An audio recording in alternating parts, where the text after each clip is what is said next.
রাসূল আকরাম সাল্লাল্লাহু আলাইহি ওয়াসাল্লাম তার সুস্পষ্ট ভাষায় আমাদেরকে বলে গিয়েছেন, আল্লাহ রাব্বুল আলামিন আপনাকে আমাকে সৃষ্টির উদ্দেশ্য হলো আল্লাহ রাব্বুল আলামিনকে চিনা জানা, আল্লাহ রাব্বুল আলামিনের ইবাদত করা। যদিও আল্লাহ রাব্বুল আলামিন আর অন্যান্য জাতি অন্যান্য মাখলুককেও তার ইবাদতের জন্য সৃষ্টি করেছেন, তবে পবিত্র কোরআনুল কারীমে মানব জাতি এবং জিন জাতির সৃষ্টির উদ্দেশ্য বলেছেন, ওয়া খালাকতুল জিন্না ওয়াল ইনসা ইল্লা লিয়াবুদুন।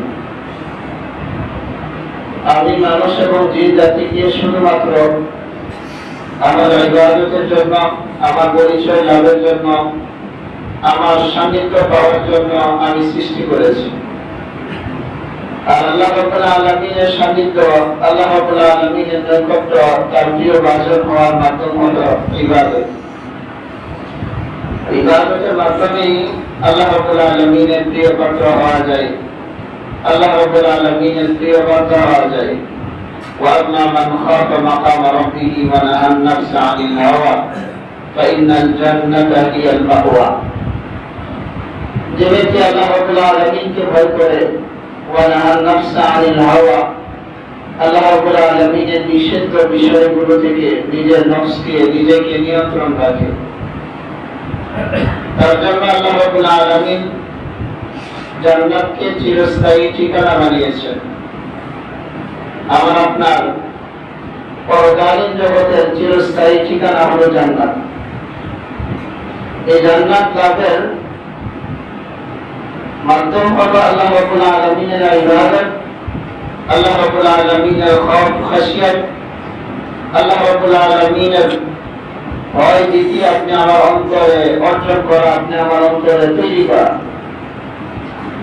আল্লাহ রাসূল সাল্লাল্লাহু আলাইহি ওয়াসাল্লাম ইবাদতের মহান মাস, ইবাদতের বসন্তকাল, ইবাদতের উপযুক্ত সময় রমজানুল মুবারককে ঘোষণা করেছেন। আল্লাহ রাসূল সাল্লাল্লাহু আলাইহি ওয়াসাল্লাম বলেন, ইন্নাল্লাহা ফারাদা সিয়ামাহু ওয়া সানানতু লাকুম কিয়ামাহু। রমজানের দিবসগুলোতে রোজা রাখাটাকে আল্লাহ রাব্বুল আলামিন তার পক্ষ থেকে ফরজ করেছেন, আর আমি তোমাদের জন্য রমজানুল মুবারকে রাত্রে দীর্ঘ নামাজ আদায় করা, কিয়ামুল লাইল করা, তারাবি নামাজ আদায় করাটাকে তোমাদের জন্য সুন্নাত হিসাবে ধার্য করেছি। রাত্রে বান্দা আল্লাহ রাব্বুল আলামিনের হুকুম পালন করবে, আল্লাহ রাব্বুল আলামিনের ফরজ বিধান রোজা আদায় করবে, আর রাত্রে আল্লাহ রাসূল সাল্লাল্লাহু আলাইহি ওয়াসাল্লামের সুন্নাহ, আল্লাহ রাসূল সাল্লাল্লাহু আলাইহি ওয়াসাল্লামের আদর্শ, আল্লাহ রাসূল সাল্লাল্লাহু আলাইহি ওয়াসাল্লামের পদ্ধতি, তরিকা, কিয়ামুল লাইল করা, রাত্রে জাগরণ করা, রাত্রে দীর্ঘ সিজদা দেওয়া। আল্লাহ রাব্বুল আলামিন কোরআনুল কারীমে বলেন, ওয়াসজুদ ওয়াকতারিব। নামাজ নামক যে ইবাদত, এই ইবাদতটা একটা শ্রেষ্ঠ ইবাদত, যে ইবাদতটাকে আল্লাহ রাব্বুল আলামিন রাসূলের মাধ্যমে মেরাজের কথা বলেছেন। বান্দা এবং আল্লাহ রাব্বুল আলামিনের মাঝে এক কথোপকথন, এক সান্নিধ্যের উপায় উপকরণ হলো নামাজ। আল্লাহ রাসূল সাল্লাল্লাহু আলাইহি ওয়াসাল্লাম যখন সিদরাতুল মুনতাহা থেকে আল্লাহ রাব্বুল আলামিনের দরবারের দিকে যান, যে যাত্রাতে রাসূল একা ছিলেন, জিবরাইল আলাইহিস সালাতু ওয়াস সালামের তামান্না ছিল যে আমি যদি অগ্রসর হতে পারতাম, তবে আল্লাহ রাব্বুল আলামিনের নির্দেশ ছিল না। আল্লাহ রাসূল সাল্লাল্লাহু আলাইহি ওয়াসাল্লাম আল্লাহ রাব্বুল আলামিনের সান্নিধ্য লাভ করছেন, আল্লাহ রাব্বুল আলামিনের কাছে গেছেন, ওয়া কানা কাবা কাউসাইনি আও আদনা, খুবই কাছাকাছি গেছেন। দুই জনকের দুই মাথা, দুই কিনারের মাঝে যে যতটুকু পার্থক্য, আল্লাহ রাব্বুল আলামিন এবং রাসূলের মাঝে এতটুকু পার্থক্য ছিল। তো যাত্রা পথে ইতিহাসবিদরা তারিখের কিতাবে লেখেন, আল্লাহ রাসূল সাল্লাল্লাহু আলাইহি ওয়াসাল্লামের তামান্না ছিল এমন যাত্রা যদি আমার উম্মতের হতো, এমন যাত্রা যদি অন্যান্য সৃষ্টির জন্য হতো, তাহলে না কত সৌভাগ্যের হতো। আল্লাহ রাব্বুল আলামিন রাসূল আকরাম সাল্লাল্লাহু আলাইহি ওয়াসাল্লামের দিলের অন্তরের তামান্নাকে নামাজের মাধ্যমে বাস্তবায়িত করেছেন। এমনই তো ইবাদত আল্লাহ রাব্বুল আলামিন বান্দাকে দিয়েছেন, যার মাধ্যমে আল্লাহ রাসূল সাল্লাল্লাহু আলাইহি ওয়াসাল্লাম নিবিড়ভাবে আল্লাহর সাথে যে কথোপকথন করেছেন, আল্লাহ রাব্বুল আলামিনের সান্নিধ্য লাভ করেছেন। বান্দা নামাজের মাধ্যমে আল্লাহ রাব্বুল আলামিনের সেই সান্নিধ্য লাভ করে আল্লাহ রাব্বুল আলামিনের কাছাকাছি চলে যায়। কোরআন কোরআনুল কারীমে বলেছেন ওয়াসজুদ ওয়াকতাই, সিজদা করা এবং আমার কাছাকাছি চলে আসো। সিজদা করা এবং আমার কাছাকাছি চলে আসো। কুরবতের একটা মাকাম হলো সিজদা। আল্লাহ রাব্বুল আলামিনের কুরবত সান্নিধ্যের একটা মাকাম হলো সিজদা। এই সিজদার মাধ্যমে আল্লাহ রাব্বুল আলামিনের মাকাম অর্জন করা যায়, কুরবত এই অর্জন করা যায়, আল্লাহ রাব্বুল আলামিনের কাছাকাছি হওয়া যায়। আল্লাহ রাসূল সাল্লাল্লাহু আলাইহি ওয়াসাল্লাম বলেন, আমি এই রাতে নামাজ আদায় করাটাকে তোমাদের জন্য সুন্নাত হিসাবে সাব্যস্ত করেছি। কোরআনে দীর্ঘ নামাজ আদায়কারীদের ব্যাপারে আল্লাহ রাব্বুল আলামিন খুবই ভূয়সী প্রশংসা করেছেন, অভূতপূর্ব প্রশংসা করেছেন। وَكَانُوا قَلِيلًا مِنَ اللَّيْلِ وَكَانُوا قَلِيلًا مِنَ اللَّيْلِ مَا يَهْجَعُونَ وَبِالْأَسْحَارِ هُمْ يَسْتَغْفِرُونَ। যারা রাতে খুবই কম ঘুমায়, কানা قَلِيلًا مِنَ اللَّيْلِ, খুব কম সময় জাগ্রত থাকে, এই যে ঘুমায়, আল্লাহ রাব্বুল আলামিনের ইবাদত করে, আল্লাহ রাব্বুল আলামিনের কাছে ইস্তিগফার করে, আল্লাহ রাব্বুল আলামিন তাদের প্রশংসা করেছেন। আল্লাহ রাসূল সাল্লাল্লাহু আলাইহি ওয়াসাল্লাম আপনি আমাকে রমজানুল মুবারকে দীর্ঘ নামাজ আদায়ের মাধ্যমে আল্লাহ রাব্বুল আলামিনের কাছাকাছির জন্য রাসূল আকরাম সাল্লাল্লাহু আলাইহি ওয়াসাল্লাম আমাদেরকে বলেছেন যে আল্লাহ রাব্বুল আলামিনের কাছাকাছি হও। আমরা এই নামাজে সিজদা অনেক হয়, অনেক দীর্ঘ রাকাতও আমাদের হয়।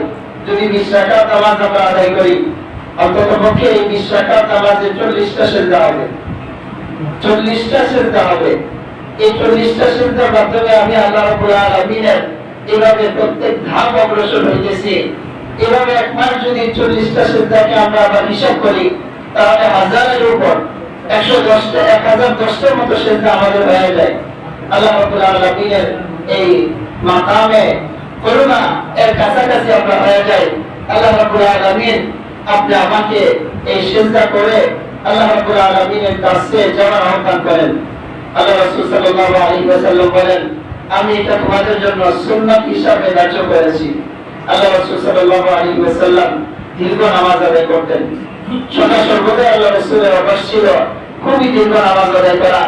আমাদের আয়েশা রাদিয়াল্লাহু তাআলা আনহাকে যখন জিজ্ঞাসা করা হয় আল্লাহ রাসূলের নামাজের ব্যাপারে, তিনি এই কথাই বলেছেন, লা তাসআলান হুসনিহিন্না ওয়া তুলিহিন্না, নামাজের যে সৌন্দর্যতা ছিল, এর যে একটা সুন্দর গাম্ভীর্যপূর্ণ পরিবেশ ছিল, এর দীর্ঘায়িতার ব্যাপারে তোমরা আমাকে জিজ্ঞাসা করো না। আল্লাহ রাসূল সাল্লাল্লাহু আলাইহি ওয়াসাল্লাম দীর্ঘ নামাজ আদায় করতেন এবং নামাজটা সৌন্দর্য মণ্ডিত করে, সৌন্দর্য বর্ধন করে আল্লাহ রাসূল সাল্লাল্লাহু আলাইহি ওয়াসাল্লাম এই নামাজটাকে আদায় করতেন, নামাজটাকে আদায় করতেন। এই নামাজের মাধ্যমে আল্লাহ রাব্বুল আলামিনের নৈকট্য লাভ করা যায়। আল্লাহ রাসূল সাল্লাল্লাহু আলাইহি ওয়াসাল্লাম বলেন, যদি আমি সওয়াবের নিয়তে ঈমান রেখে এই নামাজ আদায় করতে পারি, উমিরা লাহু মা তাকাদ্দামা মিন যামবি, আল্লাহ রাব্বুল আলামিন আমার পূর্বে যে গুনাহ রয়েছে এই গুনাহগুলোকে মাফ করে দিবেন। দিনে যদি আমি আল্লাহ রাব্বুল আলামিনের উপর সওয়াবের আশায় এবং ঈমানের সাথে রোজা রাখি, উমিরা লাহু মা তাকাদ্দামা মিন যামবি, আমার এই রোজার মাধ্যমে আল্লাহ রাব্বুল আলামিন আমার পিছনের গুনাহগুলোকে মাফ করে দিবেন। আরেক হাদিসে এসেছে, ওমান কামা লাইলাতুল কদরি ঈমানান ওয়া ইহতিসাবা উজরা লাহু মা তাকাদ্দামা মিন যামবি, যে ব্যক্তি এই রাতে এই মাসের বিশেষ রাত যেটাকে আমরা লাইলাতুল কদর বলে থাকি, আল্লাহ রাব্বুল আলামিন কোরআনুল কারীমে বলেছেন, ওয়া মা আদরাকা মা লাইলাতুল কদর, লাইলাতুল কদরি খায়রুম মিন আলফি শাহর, যে মাস যে রাতটা হাজার মাসের অপেক্ষা শ্রেষ্ঠ থাকে। রমজানটাকে এমনভাবে আল্লাহ রাব্বুল আলামিন সাজাইছেন, হাদিসগুলো দ্বারা বোঝা যায় রমজানের প্রথম রাত্রি থেকে শেষ রাত্রি পর্যন্ত প্রত্যেক রাত্রের মর্যাদা, প্রত্যেকটা রাত্রকে প্রথম রাত্রের দ্বিগুণ করে আল্লাহ রাব্বুল আলামিন মর্যাদা দান করেন। যত রাত্র অতিবাহিত হইতে থাকে, যত রাত্র অতিক্রম করিতে থাকে, রমজানের রাত্রের ফজিলত, মর্যাদা, শ্রেষ্ঠত্ব, এর মহিমা, এর বরকত আল্লাহ রাব্বুল আলামিন আরো বাড়াইতে থাকেন। সাধারণত আমাদের অভ্যাস হয়ে যায়, রমজানের শুরুতে আমরা সকলে নামাজের জন্য প্রস্তুত থাকি।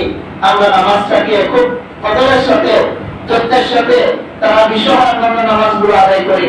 যখন সময় আস্তে আস্তে আরো অতিক্রম হইতে থাকে, মাসের সময়গুলো অতিবাহিত হইতে থাকে, আমাদের নামাজের আগ্রহ চলে যায়, তারাবিতে আমাদের অংশগ্রহণ এগুলো চলে যায়, অন্যান্য ইবাদত গুলো চলে যায়। অথচ হাদিস গুলো এগুলো অনুসন্ধান করলে এগুলো দ্বারা বোঝা যায় যত দিন আসে, যত রাত্র আসে, রমজানের একের পর এক, আজকে প্রথম রাত্র যে মর্যাদা দিচ্ছেন, কালকে দ্বিতীয় রাত্রকে আল্লাহ তার চেয়ে আরো দ্বিগুণ মর্যাদা দান করেন, আরো বেশি মর্যাদা দেওয়া হয়। আমরা মর্যাদাপূর্ণ এই রাত্রগুলোতে আমরা ইবাদত থেকে বিচ্ছিন্ন থাকি, নিজেরা ইবাদত থেকে নিজেদেরকে গুটিয়ে নেই, বিভিন্ন ধরনের দুনিয়াবি মাসলা, দুনিয়াবি কাজের মাঝে আমরা ব্যস্ত হয়ে যাই। আরো আমাদের বরকতময় জীবনটাকে আমরা নিজেরা ধ্বংস করে দেই। আমরা এটা করবো না। রমজান যত আমাদের কাছে আসবে, দিন যত যাবে, আমাদের আগ্রহ, উদ্যমতা, আমাদের আরো ইবাদতের প্রতি একাগ্রতা বেড়ে যাবে। আল্লাহ রাব্বুল আলামিনের কাছে প্রার্থনা করা, দোয়া করা, আল্লাহ রাব্বুল আলামিন যেন আমাদের আগ্রহটাকে, আমাদের ইবাদতের প্রতি ইচ্ছা শক্তিটাকে যেন দিন দিন ক্রমবদ্ধ আল্লাহ রাব্বুল আলামিন বৃদ্ধি করতে থাকেন। রাসূল আকরাম সাল্লাল্লাহু আলাইহি ওয়াসাল্লাম এই তারাবির নামাজটাকে আপনি আমার ক্ষমার মাধ্যম বানিয়েছেন, আপনি আমার ক্ষমার মাধ্যম বানিয়েছেন। সবচেয়ে বড় সুযোগ হয় কোরআনুল কারীমের তেলাওয়াত শোনানো, কোরআনুল কারীমের তেলাওয়াত করা এবং এই তেলাওয়াত অন্যরা শ্রবণ করে। আল্লাহ রাব্বুল আলামিন তেলাওয়াতের মাঝেও সব রেখেছেন, শোনার মাঝেও সব রেখেছেন, কোরআনুল কারীমকে দেখার মাঝেও সব রেখেছেন।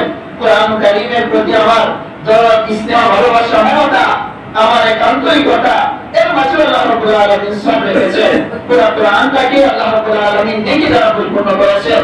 যেদিকে তাকাই, ডানে বামে, সামনে পিছনে, যেভাবে আমি কোরআনটাকে গ্রহণ করব, আল্লাহ রাব্বুল আলামিন আমাকে সওয়াবের এই মাধ্যম, সওয়াবের জায়গা আল্লাহ রাব্বুল আলামিন আপনাকে বানিয়েছেন।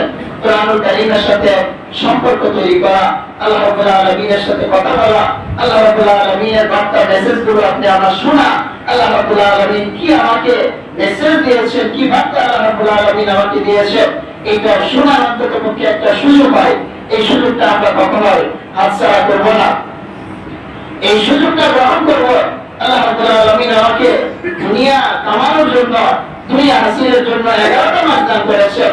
আল্লাহ রাব্বুল আলামিনের গোলামির জন্য আমি অন্ততপক্ষে একটা মাসকে বরাদ্দ করি, একটা মাসকে আমি আবদ্ধ করে নেই, একটা মাস আমি এভাবে নিজেকে একেবারে চুপে নেই। আমি এই মাসটায় আল্লাহ রাব্বুল আলামিনের ইবাদত করব, সকাল থেকে শুরু করে একেবারে আমি সন্ধ্যা পর্যন্ত আল্লাহ রাব্বুল আলামিনের ইবাদত করব। সেহরি খাবো, তাহাজ্জুদ করব, সেহরি খাবো, ফজরের নামাজ আদায় করব, এরপরে যে আমলগুলো আছে এগুলো করব, ফরজ নামাজগুলো আমি পড়ব। এভাবে তারাবির নামাজ সহ, কিয়ামুল লাইল সহ যে ইবাদতগুলো আমার জন্য আল্লাহ রাব্বুল আলামিন এবং রাসূলের পক্ষ থেকে আমাদের জন্য এসেছে, এই প্রত্যেকটা ইবাদতকে আদায় করব। আল্লাহ রাসূল সাল্লাল্লাহু আলাইহি ওয়াসাল্লাম আমাদের মাঝে 20 রাকাত তারাবির নামাজ রেখেছেন। 20 রাকাত তারাবির নামাজ আল্লাহ রাসূল সাল্লাল্লাহু আলাইহি ওয়াসাল্লাম আপনি আমার মাঝে রেখেছেন। আল্লাহ রাসূল সাল্লাল্লাহু আলাইহি ওয়াসাল্লাম সাহাবাদেরকে নিয়ে নামাজ আদায় করেছেন। হাদিসে আসে আল্লাহ রাসূল সাল্লাল্লাহু আলাইহি ওয়াসাল্লাম আমাদের আয়েশা রাদিয়াল্লাহু তাআলা আনহা বলেন, তারাবির নামাজ অন্যান্য সাহাবাদেরকে নিয়ে এক রজনীতে আল্লাহ রাসূল সাল্লাল্লাহু আলাইহি ওয়াসাল্লাম জামাতের সাথে আদায় করেন। আল্লাহ রাসূলের এই নামাজ যখন আদায় করছেন, আদায় করার পরে আল্লাহ রাসূল সাল্লাল্লাহু আলাইহি ওয়াসাল্লামের সাহাবাদের মাঝে আলাপ আলোচনা হলো, আজকে রাত্রে তো আমরা মসজিদে নববীতে আল্লাহ রাসূলের সাথে এইভাবে তারাবির নামাজ আদায় করেছি। সাহাবায়ে কেরাম রিদওয়ানুল্লাহি তাআলা আজমাইন এই আলাপ যখন তাদের মাঝে ব্যাপক হলো, পরবর্তী রাতে আবার দেখা গেল রাসূল আকরাম সাল্লাল্লাহু আলাইহি ওয়াসাল্লাম জামাতের সাথে নামাজ আদায় করেছেন। সাহাবায়ে কেরামের অংশগ্রহণ আগের তুলনায় আরো বেড়ে গেল। রাসূল আকরাম সাল্লাল্লাহু আলাইহি ওয়াসাল্লাম তৃতীয় দিন সাহাবায়ে কেরাম রিদওয়ানুল্লাহি তাআলা আজমাইনদেরকে নিয়ে তারাবির নামাজ এভাবে আদায় করলেন। প্রথম এবং দ্বিতীয় দিনের তুলনায় সাহাবায়ে কেরামের অংশগ্রহণ আরো বেশি বেড়ে গেল। রাসূল আকরাম সাল্লাল্লাহু আলাইহি ওয়াসাল্লাম হাদিসে বলেন, আমাদের আয়েশা বলতেছেন, এবার চতুর্থ রাত্রিতে আল্লাহ রাসূল সাল্লাল্লাহু আলাইহি ওয়াসাল্লাম আর তার হুজরা থেকে বের হন নাই। তবে সাহাবায়ে কেরাম মসজিদে জমায়েত হয়েছেন, তারাবির নামাজের অপেক্ষা তারা করতেছেন, আল্লাহ রাসূল আসবেন, তাদেরকে নিয়ে নামাজ আদায় করবেন। আল্লাহ রাসূল সাল্লাল্লাহু আলাইহি ওয়াসাল্লাম হুজরা থেকে আর বের হলেন না। সাহাবায়ে কেরামের এই কষ্ট ছিল না যে আল্লাহ রাসূলকে বলে, ইয়া রাসূলুল্লাহ, আপনি বের হন না কেন? আমরা জামাতের সাথে নামাজ আদায় করব, তারাবি পড়ব। এই সাহসিকতা, এই দুঃসাহস বা এই ধরনের অভ্যাস সাহাবায়ে কেরামের মাঝে ছিল না। দেখলেন যখন আল্লাহ রাসূল আসলেন না, তারাই নামাজ আদায় করে নিলেন। ফজরের নামাজে আল্লাহ রাসূল সাল্লাল্লাহু আলাইহি ওয়াসাল্লাম আসলেন, জামাতের সাথে ফজরের নামাজ আদায় করলেন। ফজরের নামাজের পর এবার আল্লাহ রাসূল সাল্লাল্লাহু আলাইহি ওয়াসাল্লাম তার অভিব্যক্তি পেশ করলেন, বললেন, দেখো তোমাদের যে জামায়াত, তোমরা যে একত্রিত হয়েছো, আমি জানি, আমি অনুভব করেছি, আমি এভাবে বুঝতে পেরেছি, আমি দেখতেছি তোমাদের অপেক্ষা, তোমরা আমার জন্য উদ্গ্রীব হয়ে আছো, অপেক্ষামান আছো, আমার জন্য তোমরা অপেক্ষা করতেছো। আমি এইভাবে বের হয় নাই। আমার আশঙ্কা হয় যদি এই ধারাবাহিকতা আমি বজায় রাখি, তাহলে জামাতের সাথে এইভাবে নামাজ আদায় করাটা তোমাদের উপর আল্লাহ রাব্বুল আলামিন ফরজ করে দিবেন, অপরিহার্য করে দিবেন। আমি আশঙ্কায় আমি আর তোমাদের কাছে আমি আসি নাই, আর তোমাদের উপর খরচ হয়ে গেলে তোমরা এই নামাজটা যথাযথ কদর করতে পারবে না, এটা সঠিকভাবে আদায় করতে পারবে না। আমি এই সংখ্যায়, আমি এই আশঙ্কায় আমি তোমাদের সাথে জামাতে শরীক হয় নাই। আমি তোমাদের অপেক্ষাগুলো দেখতেছিলাম। আল্লাহ রাসূল সাল্লাল্লাহু আলাইহি ওয়াসাল্লাম সাহাবায়ে কেরাম রিদওয়ানুল্লাহি তাআলা আজমাইনদেরকে স্পষ্ট করে দিলেন, তোমাদের কষ্ট হবে, এবং আল্লাহ রাব্বুল আলামিন যদি পরিহার্য করে দেন, তাহলে তোমাদের কষ্টের কারণ হয়ে যাবে, যাতে তোমাদের উপর ফরজ না হয়, যাতে তোমাদের উপর আবশ্যিক ইবাদত এটা না হয়ে যায়। এই জন্য আমি কাজ করেছি। আল্লাহ রাসূল সাল্লাল্লাহু আলাইহি ওয়াসাল্লামের এই কথার উপর ভিত্তি করে ফুকাহায়ে কেরাম বলেন, এই তারাবির নামাজ সুন্নতে মুআক্কাদা, সর্বোচ্চ সুন্নাত, গুরুত্বপূর্ণ একটা সুন্নাত, এবং কিফায়া এর জামাতের সাথে নামাজ আদায় করা। আল্লাহ রাসূল সাল্লাল্লাহু আলাইহি ওয়াসাল্লাম যেহেতু জামাতের সাথে নামাজ আদায় করেছেন, অন্যান্য নফলের ব্যাপারে এই অনুমতি নেই ডাকাডাকি করে একত্রিত হয়ে ঘোষণা করে নামাজ আদায় করা। আর যদি কেউ নামাজ আদায় করতে থাকে আর জমায়েত হয়ে যায়, তাহলে জামাতের সাথে নামাজ আদায় করতে পারে। একমাত্র তারাবির নামাজ যেটা ঘোষণা করে, যেটা আলাপ আলোচনা করে, সময় নির্ধারণ করে এটা জামাতের সাথে নামাজ আদায় করাটাকে ফুকাহায়ে কেরাম সুন্নতে মুআক্কাদা আলাল কিফায়া এই কথা বলেছেন। আল্লাহ রাসূল সাল্লাল্লাহু আলাইহি ওয়াসাল্লাম এই নামাজ আদায় করেছেন। হযরত ওমর রাদিয়াল্লাহু তাআলা আনহু খেলাফতকালে, ওমর রাদিয়াল্লাহু তাআলা আনহু খেলাফতকালে আল্লাহ রাসূল তো 3 দিনের নামাজ আদায় করেন। তারপর তার জামাতের সাথে আদায় করেন নাই, নিজে জামাত নামাজ আদায় করেন নাই। ছোট ছোট ক্ষুদ্র ক্ষুদ্র জামাত হয়ে মসজিদের এক এক জায়গায় এভাবে এক এক ইমামের পিছনে সাহাবায়ে কেরাম রিদওয়ানুল্লাহি তাআলা আজমাইন নামাজ আদায় করতেন। আল্লাহ রাসূল সাল্লাল্লাহু আলাইহি ওয়াসাল্লামের জামানা, হযরত আবু বকর রাদিয়াল্লাহু তাআলা এর জামানায় একই নিয়ম ছিল। বিভিন্ন জায়গায় ক্ষুদ্র ক্ষুদ্র জামাতে তারাবির নামাজ আদায় হইত। হযরত ওমর রাদিয়াল্লাহু তাআলা খেলাফতকালে ওমর রাদিয়াল্লাহু তাআলা দেখলেন এভাবে জামাত আদায় করার মাঝে একটা বিশৃঙ্খলা দেখা যায়। ওমর রাদিয়াল্লাহু তাআলা তামান্না আশা পেশ করলেন, আর যদি একজন কারীর পিছনে, একজন ইমামের পিছনে যদি সকল ব্যক্তিরা নামাজ আদায় করত, তাহলে সহজ হয়ে যেত। সাহাবায়ে কেরামদের মাঝে হযরত উবাই ইবনে কাব রাদিয়াল্লাহু তাআলা খুব সুন্দর তেলাওয়াতকারী ছিলেন।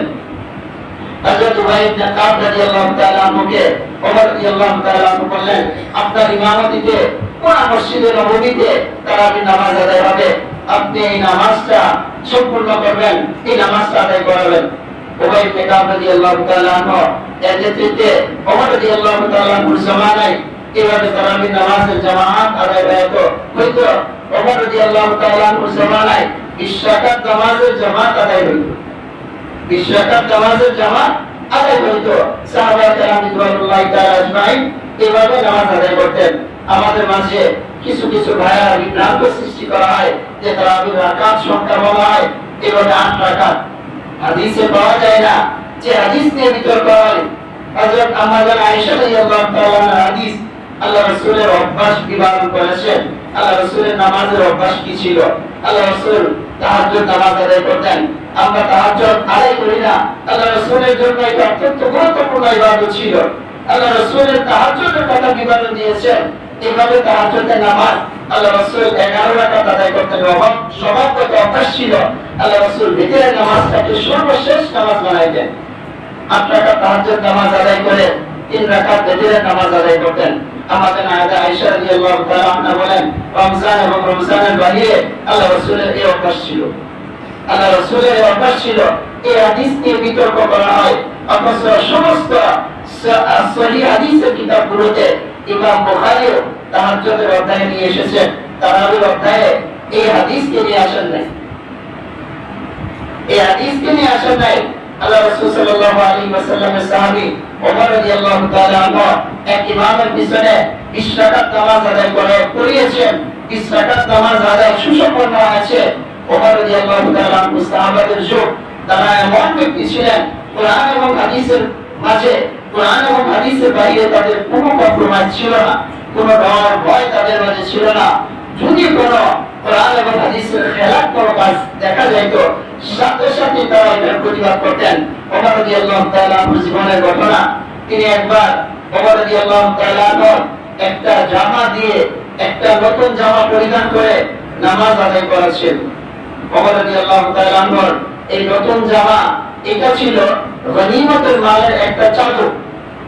প্রত্যেক সাহাবায়ে কেরাম যারা যুদ্ধে অংশগ্রহণ করেছেন তাদেরকে একটা করে চাদর ভাগ করে দেওয়া হয়েছে। আর একটা চাদরে এতটুকু যে জামা হবে না, একটা পাট হবে আর একটা পাট হবে না। এক সাহাবী দেখলেন, যুবক নওজোয়ান সাহাবী দেখলেন ওমর রাদিয়াল্লাহু তাআলা আনহুর গনিমতের যে সম্পদ ছিল, যে চাদর ছিল, ওই চাদর দিয়ে জামা বানিয়ে এভাবে নামাজ আদায় করতেছেন। ওমর রাদিয়াল্লাহু তাআলা আনহুকে মজলিসে জিজ্ঞাসা করলেন, খুতবারত অবস্থায় জিজ্ঞাসা করলেন, ওমর, আমরা তো একটা চাদর পেয়েছি, আর আমাদের একটা চাদর দ্বারা তো জামা হয় না, আপনি কোথায় থেকে এই জামা বানিয়েছেন? আপনার আরেকটা চাদরের কারণ কি? এই কারণটা আমাদেরকে বলেন। ওমর রাদিয়াল্লাহু তাআলা আনহু তার ছেলেকে দেখায় দিলেন, আমার ছেলেকে জিজ্ঞাসা করো, আমার ছেলেকে জিজ্ঞাসা করো। ওমর রাদিয়াল্লাহু তাআলা আনহুর ছেলেও ওই যুদ্ধে অংশগ্রহণ করছেন, তিনিও একটা চাদর ভাগে পেয়েছেন। ছেলে বলতেছেন, আমার বাবা একটা কাপড়, এই একটা কাপড় থাকার কারণে জুমার দিন তিনি যে খুতবা দিতে আসবেন, ওই জামাটা পরিষ্কার করে এটা শুকাইতে দেরি হয়ে যায়, যার ফলে আমার গনিমতের যে চাদরটা রয়েছে, ওই চাদরটা আমি এভাবে আমার আব্বাকে দিয়ে দেই। আমার আব্বা দুইটা চাদর নিয়ে একটা জামা তৈরি করেন। সামান্য এতটুকু জিনিস সাহাবায়ে কেরামের দৃষ্টিতে যখন এটা করেছে, তারা অবশ্যই এটাকে দেখে দিয়েছেন, তারা একটা মুখালাফত করেছেন, জবাব চেয়েছেন। জবাবদিহিতা সাহাবায়ে কেরাম রিদওয়ানুল্লাহি তাআলা আনহুম আজমাইন তাদের মাঝে ছিল। তাহলে কিভাবে আল্লাহ রাসূলের একটা বড় সুন্নাত তারাবির নামাজ জামাতের সাথে আদায় করা, 20 রাকাত নামাজ আদায় করা, ওমর এটাকে চালু করে দিলেন, আর অন্য সাহাবায়ে কেরাম এটা বিরু দিবেন না? আমাদের আয়েশা রাদিয়াল্লাহু তাআলা আনহা একবার এক সাহাবী যুদ্ধে ইন্তেকাল করেছেন, সম্ভবত সাদ ইবনে আবি ওয়াক্কাস রাদিয়াল্লাহু তাআলা আনহু, তিনি এইভাবে যুদ্ধে শহীদ হয়েছেন। আমাদের আয়েশা রাদিয়াল্লাহু তাআলা আনহা উনি তামান্না পেশ করলেন, হায় যদি তার জানাজাটা মসজিদে নববীতে হয়, এর পাশেই যে আমার হুজরা, এই হুজরা থেকে আমি জানাজার নামাজ আদায় করতাম। সাহাবায়ে কেরাম রাদিয়াল্লাহু তাআলা আজমাইন বলেছেন যে মসজিদে তো জানাজার নামাজ আদায় করা যায় না, জানাজার নামাজের জন্য মসজিদ না, মসজিদ জানাজার নামাজ আদায়ের জন্য না। অন্যান্য সাহাবায়ে কেরাম তার এই আশা তামান্নাকে এভাবে ব্যক্ত করেছেন, না এটা করা যাবে না, মসজিদে জানাজার নামাজ আদায় করা যাবে না। আমাদের আয়েশা রাসূলের বিবি, হয়তো আমরা সম্মানের খাতিরে এতটুকু করতে, সাহাবায়ে কেরাম হয়তো করে ফেলতে পারতেন, তাদের মাঝে এতটুকু কম্প্রোমাইজ ছিল না যে আল্লাহ রাসূল সাল্লাল্লাহু আলাইহি ওয়াসাল্লাম যা আমাদের জন্য রেখে গেছেন তার বিপরীত, তার খেলাফ সমস্ত কিছু হবে, এটা সাহাবায়ে কেরাম বরদাস্ত করতেন না। তাহলে এটা কিভাবে আমরা বিশ্বাস করতে পারি এটা সুন্নতে ওমর? যদিও সুন্নতে ওমর হয়, আলাইকুম বিসুন্নতি ওয়া সুন্নাতিল খুলাফায়ে রাশিদিন আল মাহদিয়্যিন, আল্লাহ রাসূল বলেছেন আমার সুন্নাত, আমার খুলাফা রাশিদিন হেদায়েত প্রাপ্ত যে সমস্ত সাহাবায়ে কেরাম রয়েছেন, এই সাহাবায়ে কেরামের সুন্নাত তোমরা আঁকড়ে ধরো। তোমরা তাদের সুন্নতকে আঁকড়িয়ে ধরো। তাহলে ওমরের সুন্নাত, ওমর রাদিয়াল্লাহু তাআলা ইশরাকাত নামাজ জামাতের সাথে এক ইমামের পিছনে আদায় করার জন্য বলেছেন। আল্লাহ রাসূল তাদের সুন্নতকে গ্রহণ করার জন্য আমাদেরকে আদেশ দিয়েছেন। সাহাবায়ে কেরামের সুন্নতকে গ্রহণ করা, তারা এমন জামাত রাদিয়াল্লাহু আনহু ওয়া রাদু আন, আল্লাহ রাব্বুল আলামিন তাদের প্রতি সন্তুষ্ট এবং তারাও আল্লাহ রাব্বুল আলামিনের প্রতি সন্তুষ্ট। আল্লাহ রাব্বুল আলামিন তাদেরকে আলাদাভাবে সৃষ্টি করেছেন, আলাদাভাবে সাহাবিয়ত, আল্লাহ রাসূলের সাহাবী হওয়ার যোগ্যতা তাদের ভিতরে আল্লাহ রাব্বুল আলামিন বিশেষভাবে দান করেছেন। ওই জমানা অনেক লোক ছিল যারা সাহাবী হইতে পারে নাই, অনেক লোক ছিল, আবু জাহেল ছিল, উতবা ছিল, শাইবা ছিল, তাদেরকে সে ভাগ্য দেখ নাই। ওমর, আবু বকর, আলী, ওসমানের মতো ব্যক্তিদেরকে আল্লাহ রাব্বুল আলামিন সাহাবী হওয়ার মর্যাদা দান করেছেন। ওয়াইস আল-কারনী বিশ্ব শ্রেষ্ঠ ওলি আল্লাহ রাসূল সাল্লাল্লাহু আলাইহি ওয়াসাল্লামের যুগে ছিল। সাহাবী হওয়ার যোগ্যতা, সাহাবী হওয়ার সেই মর্যাদা আল্লাহ রাব্বুল আলামিন তার সৌভাগ্যে রাখেন নাই, তার তকদীরে রাখেন নাই। আল্লাহ রাসূল সাল্লাল্লাহু আলাইহি ওয়াসাল্লাম এমন ব্যক্তিদেরকে নির্বাচন করে নিয়েছেন তার সাহাবিয়তের জন্য, তার সঙ্গী, তার সহচরদের জন্য আল্লাহ রাব্বুল আলামিন এমন ব্যক্তিদেরকে দিয়েছেন। আর এদেরকে রাসূল আকরাম সাল্লাল্লাহু আলাইহি ওয়াসাল্লাম গ্রহণ করেছেন। আল্লাহ রাসূল এবং আল্লাহ রাব্বুল আলামিন সাহাবায়ে কেরাম আল্লাহ রাসূল সাল্লাল্লাহু আলাইহি ওয়াসাল্লামের পথের বিপরীত আমাদেরকে যেতেও আল্লাহ রাব্বুল আলামিন নিষেধ করেছেন। ওয়া মান ইউশাকিকিল্লাহ ওয়া রাসূলাহু, আল্লাহ এবং আল্লাহ রাসূলের এইভাবে বিপরীত করা, আল্লাহ রাব্বুল আলামিনের বিপরীত করা, আল্লাহ রাব্বুল আলামিন এই ব্যাপারে ঘোষণা করেছেন যে আল্লাহ রাসূল সাল্লাল্লাহু আলাইহি ওয়াসাল্লাম এবং সাহাবায়ে কেরাম রিদওয়ানুল্লাহি তাআলা আজমাইন তাদের বিপরীত যাওয়া। ওয়া মান ইউতিল্লাহ ওয়া রাসূলা ফাউলাইকা মা'আল্লাযিনা আন'আমা আল্লাহু আলাইহিম মিনান নাবিয়্যিনা ওয়াস সিদ্দিকিনা ওয়াশ শুহাদা'i ওয়াস সালিহিন ওয়া হাসুনা উলাইকা রাফিকা। যাদের প্রতি আল্লাহর বিশেষ নিয়ামত রয়েছে তাদের সাহায্য অবলম্বন করা, তাদের পথে অবলম্বন করা। ওয়া মান ইউশাকিকির রাসূলা মিন বা'দি মা তাবায়্যানা লাহুল হুদা ওয়া ইয়াত্তাবি' গায়রা সাবিলিল মুমিনিনা নুওয়াল্লিহি মা তাওয়াল্লা ওয়া নুসলিহি জাহান্নাম ওয়া সাআত মাসীরা। আর যে ব্যক্তি আল্লাহ রাসূলের বিরোধিতা করবে, মিন বা'দি মা তাবায়্যানা লাহুল হুদা, তার কাছে স্পষ্ট হেদায়েত আসার পর, হেদায়েতের রাস্তাগুলো তার কাছে সুস্পষ্ট হওয়ার পর, ওয়া ইয়াত্তাবি' গায়রা সাবিলিল মুমিনিন, এবং মুমিনদের যে পথ পদ্ধতি রয়েছে তার বিপরীত পথ পদ্ধতি অবলম্বন করবে, নুওয়াল্লিহি মা তাওয়াল্লা, সে যে দিকে যাইতে চায় আল্লাহ রাব্বুল আলামিন তাদেরকে ওই দিকে পাঠাবেন, ওই দিকে আল্লাহ রাব্বুল আলামিন পৌঁছাবেন। ওয়া নুসলিহি জাহান্নাম, ভয়ঙ্কর কথা হলো আমি মুমিনদের বিপরীত পথে চলব, আল্লাহ রাসূলের পথের বিপরীত পথে চলব। নুসলিহি জাহান্নাম, তার জন্য আল্লাহ রাব্বুল আলামিন জাহান্নাম প্রস্তুত করে রেখেছেন, জাহান্নামে তাকে দর্শাবেন। ওয়া সাআত মাসীরা, এবং তার জন্য এই শয্যাস্থানটা, তার প্রত্যাবর্তন স্থানটা খুবই জঘন্য, খুবই নিন্দনীয়। 1400 বছর যাবত উম্মতে মুহাম্মাদী আল্লাহ রাসূল সাল্লাল্লাহু আলাইহি ওয়াসাল্লামের উম্মত এই তারাবি নামাজটাকে 20 রাকাত আদায় করে আসছেন, জামাতের সাথে আদায় করে আসতেছেন। উম্মতের ফুকাহায়ে কেরাম, উলামায়ে কেরাম আমাদেরকে এই বার্তাই দিতেছেন, এই সকল মুমিন বার্তা, এই সকল মুমিন ব্যক্তিদের বার্তা, এই সকল নিয়ামত প্রাপ্ত ব্যক্তিদের বিরোধিতা করা। আল্লাহ রাব্বুল আলামিন বলেন নুসলিহি জাহান্নাম, আমি বিরোধী করতে পারি, ভিন্ন পথে আমি হাঁটতে পারি, আমার সুফল ভালো হবে না, আমার পরিণতি ভালো হবে না, আমার পরিণতি খুবই জঘন্য হবে। আল্লাহ রাসূল সাল্লাল্লাহু আলাইহি ওয়াসাল্লাম বলেন এই তারাবি নামাজটাকে আপনি আমার ক্ষমার মাধ্যম বানিয়েছেন, ক্ষমার একটা উসিলা আল্লাহ রাব্বুল আলামিন বানিয়েছেন। এর প্রতি রাসূল আকরাম সাল্লাল্লাহু আলাইহি ওয়াসাল্লাম অত্যন্ত গুরুত্ব আরোপ করেছেন, অত্যন্ত গুরুত্ব দিয়েছেন।